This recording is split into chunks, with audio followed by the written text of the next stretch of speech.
வணக்கம் நண்பா. நம்ம சேனல் வந்து பார்த்தீங்களா NIACLன்னு சொல்லி பார்த்தீங்களா ஆட்கள் சேர்ப்பு 2025க்காக 500 வேகன்சி வந்திருக்கு. உதவியாளர் பதவின்னு சொல்லி வந்திருக்கு. அதை பற்றி தான் நம்ம இந்த வீடியோவில் ஃபுல்லாக விரிவாக பார்க்க போகிறோம். எப்படி அப்ளை பண்ணுறது, என்னென்ன தகுதி வேணும், எல்லாமே பார்த்தீங்களா ஏஜ் லிமிட்டு எல்லாமே இந்த வீடியோவில் ஃபுல்லாக விரிவாக பார்க்க போகிறோம். இந்த வீடியோ ஸ்கிப் பண்ணால் ஃபுல்லாக பாருங்கள். அப்போ தான் ஸ்டெப் பை ஸ்டெப்பாக நான் சொல்லியிருக்கேன். அப்போ தான் பார்த்தீங்களா உங்களுக்கு புரியும். சப்ஸ்கிரைப் பண்ணாதீங்க, சப்ஸ்கிரைப் பண்ணியிருங்க நண்பா. வாங்க வீடியோக்குள்ளே போகலாம். காலியிட விவரங்கள்னு சொல்லி NIACL கொடுத்துருக்காங்க. உதவியாளர் பார்த்தீங்கன்னா 500 பதவிகள்னு சொல்லி கொடுத்துருக்காங்க.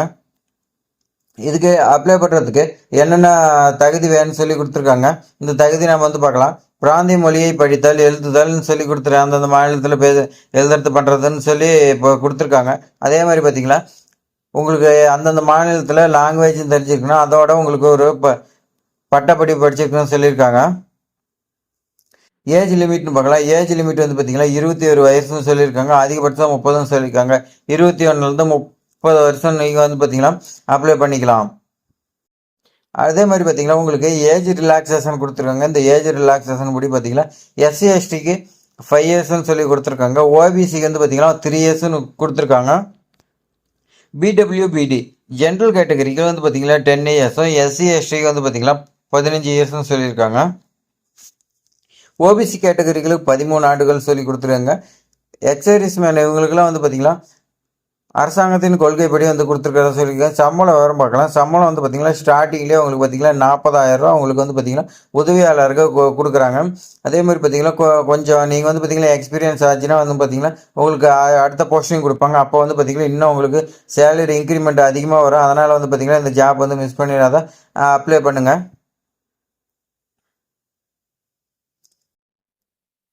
செலக்ஷன் ப்ராசஸ் பார்த்தீங்கன்னா உங்களுக்கு பார்த்தீங்கன்னா ஆன்லைனில் எக்ஸாம் இருக்குன்னு சொல்லியிருக்காங்க.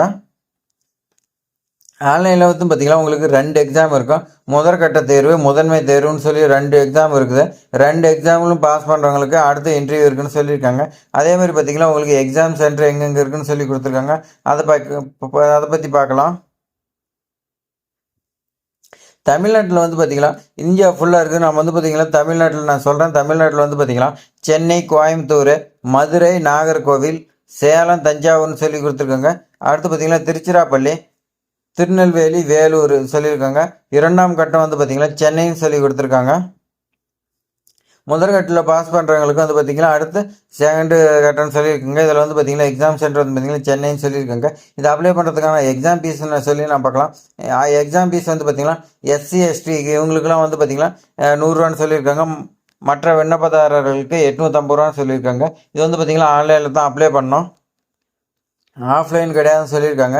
எப்படி விண்ணப்பிக்கலான்னு சொல்லி பார்க்கலாம். எப்படி விண்ணப்பிக்கலான்னா நீங்கள் பார்த்தீங்கன்னா ஃபஸ்ட்டு நான் டிஸ்கிரிப்ஷனில் நோட்டிஃபிகேஷன் கொடுக்குறேன். அந்த நோட்டிஃபிகேஷன் நீங்கள் டவுன்லோட் பண்ணி பார்த்தீங்கன்னா ஃபுல்லாக நீங்கள் A to Z வரைக்கும் படிச்சிக்கலாம். நீங்கள் படிச்சுட்டு உங்களுக்கு பார்த்தீங்கன்னா இந்த ஜாப்க்கு அப்ளை பண்ணலான்னு ஒரு இன்ட்ரெஸ்ட் வந்துச்சுன்னா நீங்கள் பார்த்தீங்கன்னா ஆன்லைன் அப்ளிகேஷன் லிங்க் கொடுக்குறேன். அந்த லிங்க்கில் போய் நீங்கள் பார்த்தீங்கன்னா உங்களுடைய நேமு, டேட் ஆஃப் பர்த்து, என்னென்ன டீட்டெயில்ஸ் கேட்குது எல்லாமே நீங்கள் கொடுத்து டாக்குமெண்ட் எல்லாமே ஸ்கேன் பண்ணி அப்லோட் பண்ணிக்கலாம்.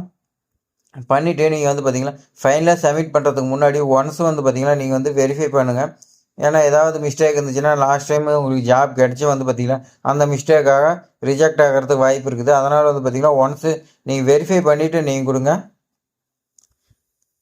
அடுத்து பார்த்தீங்கன்னா முக்கியமான தேதின்னு சொல்லி கொடுத்துறேன். முக்கியமான தேதி பார்த்தீங்கன்னா விண்ணப்பத்தை பார்த்தீங்கன்னா ஸ்டார்டிங் டேட்டு பார்த்தீங்கன்னா 17/12/2024 ஸ்டார்ட் ஆகுது. க்ளோஸ் ஆகிறதுக்கு டேட்டு பார்த்தீங்கன்னா 1/1/2025 சொல்லியிருக்காங்க. இந்த ஜாப் பார்த்தீங்கன்னா உங்களுக்கு பார்த்தீங்கன்னா 2025 நியூ இயரில் பார்த்தீங்கன்னா அடுத்த வருஷம் உங்களுக்கு புது வருஷம் பிறக்கிறதுனால உங்களுக்கு ஜாப் கிடைக்கிற நம்பிக்கையாக நீங்கள் பார்த்தீங்கன்னா அப்ளை பண்ணுங்கள். நீங்கள் உங்களுக்கு பார்த்தீங்கன்னா முதன்மை ஆன்லைன் எக்ஸாம் பார்த்தீங்கன்னா 27/1/2025 திங்கட்கிழமை பார்த்தீங்கன்னா உங்களுக்கு எக்ஸாம் இருக்குன்னு சொல்லியிருக்காங்க. அதே மாதிரி பார்த்தீங்கன்னா முதன்மை தேர்வு ஆன்லைனில் இது பார்த்தீங்கன்னா 2/3/2025 ஞாயிற்றுக்கிழமை இருக்குன்னு சொல்லியிருக்காங்க. அதனால் பார்த்தீங்கன்னா இந்த 2 எக்ஸாம்லையும் பாஸ் பண்ணுறதுக்காக முயற்சி பண்ணுங்கள். எக்ஸாம் எல்லாமே நல்லபடியாக எழுதுங்க.